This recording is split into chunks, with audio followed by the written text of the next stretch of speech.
Turkey is ranked the 4th most visited country globally. You might be thinking of visiting it someday, but do you know its own people, especially the young blood, are desperately trying to leave the country?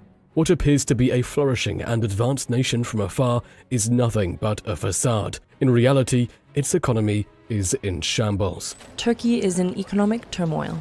People are queuing for bread, cutting back on meat, and are even fleeing to other countries. In the first decade of the century, Turkey's economy was a success story.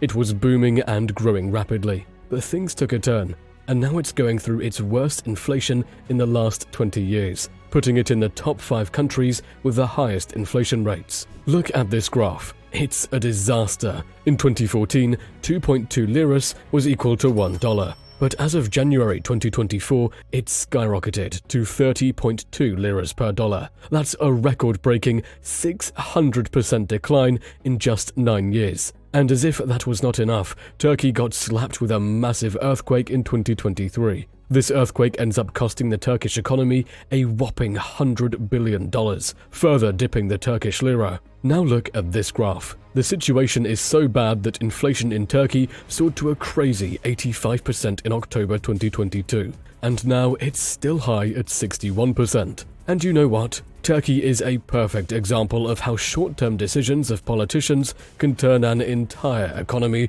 into a disaster. So in today's video, we're gonna figure out what Erdogan's government is hiding from the world. Why did Turkey's economy go so terribly wrong? And what can the world learn from Turkey's failure? So, the story started in 2001. It was a year after the catastrophic 9/11 attacks when planes crashed into the World Trade Center. The fallout was colossal. Internet giants of that era went out of business, and the entire globe was in crisis. Even far-off places like Turkey got hit. Their economy shrunk by a staggering 9.4%, with an annual inflation rate hitting a shocking 68.5%. The currency situation spiraled out of control.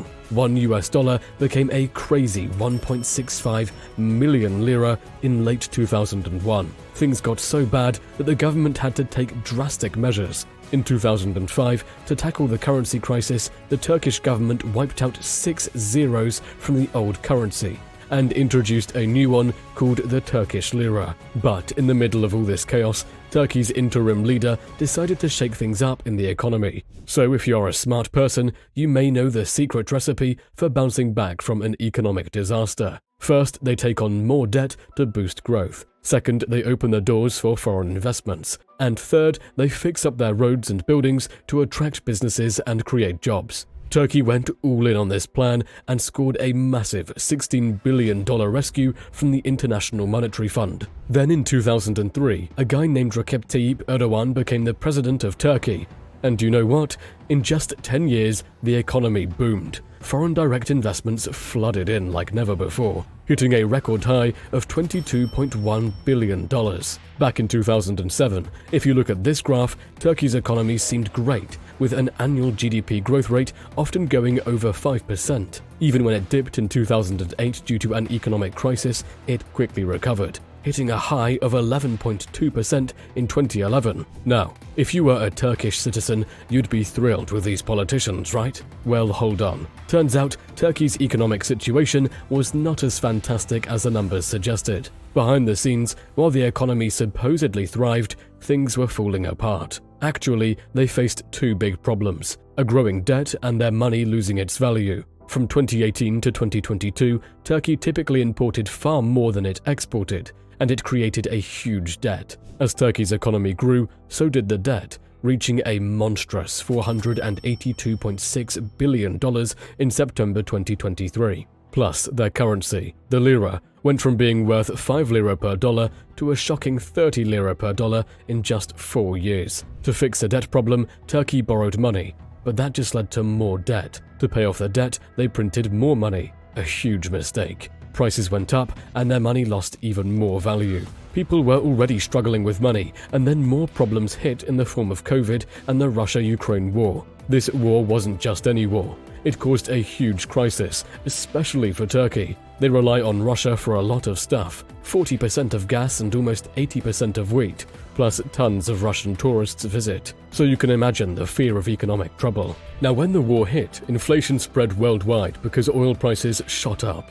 Turkey, relying a lot on other countries for energy, got hit hard. Instead of the usual fix for inflation, raising interest rates, Turkey did the opposite. When the economists threw shade at Erdogan for his rather unorthodox approach, he goes, "If they've got dollars, then we have our Allah." So when inflation was high, instead of raising interest rates, he dropped them from 19% in 2021 to below 10% in the next 1.5 years. Why? Because elections were near. Erdogan wanted to win, and promising lower interest rates pleased the people. But did it backfire? Of course. Inflation skyrocketed from 20% to over 80%, and the Turkish lira took a nosedive. Fast forward to 2023, Erdogan got re-elected, but the economy was in trouble. Erdogan said high interest rates hurt the poor the most. But let's get real, it's inflation that's hitting everyday workers hard. Business owners are kind of shielded, with foreign money or buying stuff like land. But for many middle-class people,